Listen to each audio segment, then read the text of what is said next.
Hey there. You probably clicked this video because you've been scrolling on TikTok and Instagram and been wondering what are these beautifully animated shows that just seem to be everywhere? Or you've been hearing about Dragon Ball Daima and you're like, what's the deal with that? No worries, we got you. Welcome to Tangled Fandom's Anime 101. In this video, we're going to cover what is anime? What are key terms you should know? What are the different genres and demographics for animes? But also, stay tuned and we're going to let you know what animes we think you should watch and where you can find them. So let's kick things off. What is anime? Yeah, what is anime? Okay. Let the people know and educate the people. Okay, so anime is a style of Japanese animation. All right, it's really that simple. It's Japanese animation. And what sets anime apart is like the unique visuals, the artistry, the emotional storytelling, the sometimes mature themes, like more adult themes that some Western animations and productions probably stay away from.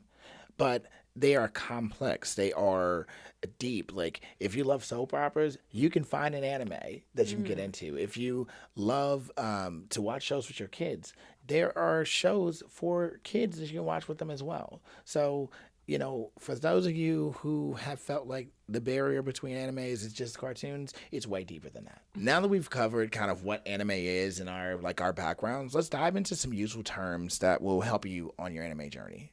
So first, we're going to go with the difference between Manga and anime. all right. So manga are just Japanese comic books or graphic novels. They typically read right to left instead of left to right. So if you ever go to, like, say, a Barnes and Noble or a library and you look at one and you're like, well, I want to read this, that's the way that they're read. Okay. And then animes, again, we've already talked about it. There are animated shows. They are films. Okay. And not all anime comes from manga. Some are original creations like Cowboy Bebop. So just want to clear that up first. Next, sub versus dub. All right. So subbed is the original Japanese audio with English subtitles, whereas dubbed is the same animation, but there are English voice actors that replace that Japanese audio. And what I can say from being a viewer of both of these different types is that each style has its own benefits, right? Yes. Yeah. Each style is different, and it really just depends on your personal preference. The other thing you need to know is filler. Okay, filler is very, very important because what filler is those extra stories that operate outside of the original story told in a manga that the animators like create so that the creators can catch up. Yeah, so you will hear the word or the term filler in the context of anime specifically. So like when you're watching anime, you might hear people say, oh, that episode is filler.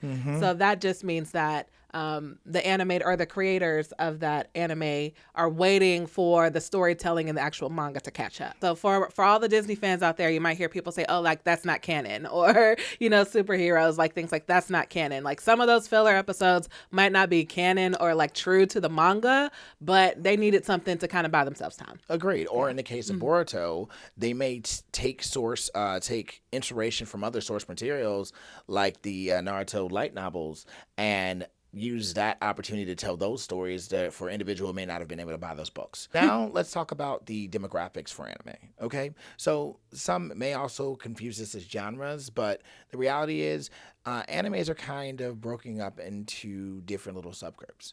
Okay, so the first two we're going to start with are shonen and shojo. Yeah. So shonen is typically aimed at young adults. Like there's a lot of action, a lot of adventure, and there's themes of friendships. So examples, you have My Hero Academia, you have Dragon Ball, you have Naruto, you have One Piece.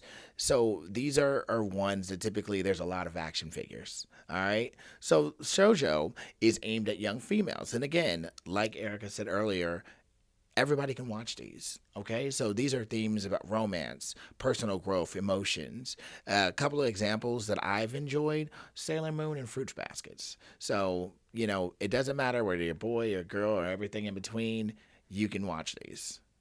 All right, so the next two demographics that I want to cover are the seinen and josei.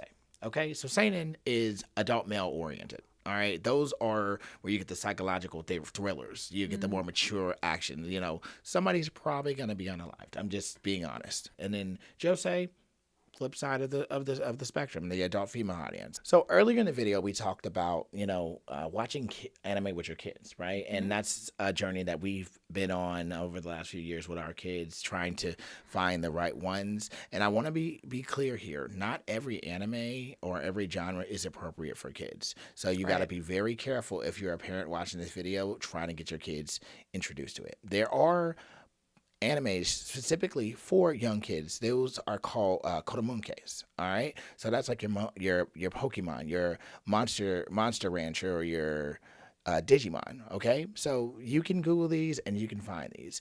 You also have the isekais, which are the animes where the main characters are transported to another world. So if you're a Disney fan, think of Alice in Wonderland, or think of the Wizard of Oz, right? How Dorothy was transported to the world of Oz. Yeah. So these are some of my favorites because just the escapism is real. Now let's talk about just a couple of recommendations that we can throw out there for, those beginners who are like, well, okay, you got me interested, so what should I watch? So for fans of action, what would you recommend?